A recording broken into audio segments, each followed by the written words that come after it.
সরকার কিন্তু আপনি মনে করেন কোনো এটার ব্যবস্থা নিতেছে না। আমরা দেখতেছি বিভিন্ন জায়গায় জুলাই নিয়ে খারাপ মন্তব্য করে। আমরা যদি এই জুলাই নিয়ে খারাপ মন্তব্য করে আমরা যদি এটার প্রতিবাদ করতে চাই, বাইরের থেকে নিষিদ্ধ সংগঠন, সন্ত্রাসী সংগঠন আমাদেরকে মারার হুমকি দেয়। আমরা তো আগেও বলছি, আমরা এখনো বলি, এখনো বলি, যতদিন বাইচে আছি এই জুলাই নিয়ে কথা বলবো। এই জুলাই রক্তের বিনিময়ে আইছে।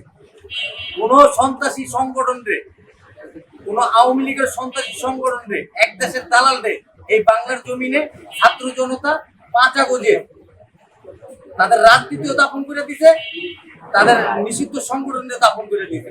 এখন যারা বিভিন্ন দলের ভিতর ঢুকতে চেয়েছে, যারা দলের ভিতর ঢুকে আমাদের জোলাই খারাপ মন্তব্য করতে চেয়েছে, তাদেরকে আমি যেসব দলে ঢুকছে তাদেরকে অতি দ্রুত তাদেরকে লাথি দিয়ে দলের বের করে দেয়, লাথি দিয়ে দলের বের করে দেন। আর জনতার ঐক্য নিয়ে আমি কয়দিন ধরে আপনার প্রত্যেকটা জায়গায় জনতার ঐক্য নিয়ে কথা বলতেছি।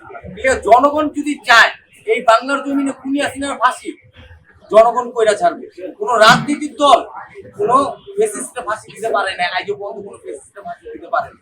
যেটা জনগণ রায় দিছে, জনগণ নির্বাচনের টাইমে রায় দিছে, হা ভোটের রায় দিছে। এটা হা ভোটের মাধ্যমে এটা খুব পরিষ্কার ভাবে আপনি হয়েছে এই খুনি হাসিনার এই বাংলাদেশের জমিনে আইসা আইনা খুনি হাসিনার ফাঁসি দিতে হবে।